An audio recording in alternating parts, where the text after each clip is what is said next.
Priscilla Chigumba aiwa haasi kumira takangoona kubva kwavangweta kuRussia aiwa kwakanoobserva maelections ekuRussia abva tuya nevision abva tuya neplan akati aiwa Zimbabwe ndauda kutoisa change pamaelections enyu tauda kutoshandisa technology aiwa pakuita maelections hanzi toda kuimprova efficiency pamaelections anenge achiitika muZimbabwe. Muri Zimbabwe satamodzwa vision kana plan yaChigumba chairperson weZec dokurudzira wasubscriber wolaika wotina on the bell icon. Torambocha mabhiza dokupa pano paZim News Live nokuti anotaura panapa achiti the Zimbabwe Electoral Commission ZEC is set to conduct extensive research on technological advances in election management as a way of improving electoral efficiency.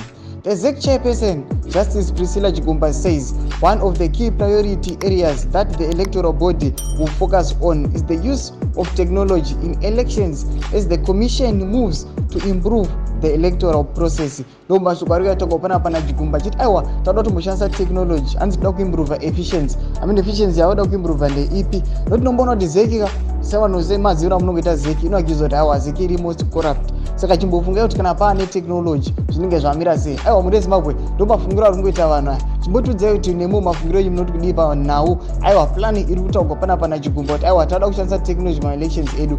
Pinda kucomment section medu mutudze mafungiro enyu. Aiwa musangano subscribe like notina on the bell icon. Torambochiona mabhiza anokupa pano paZim News Live.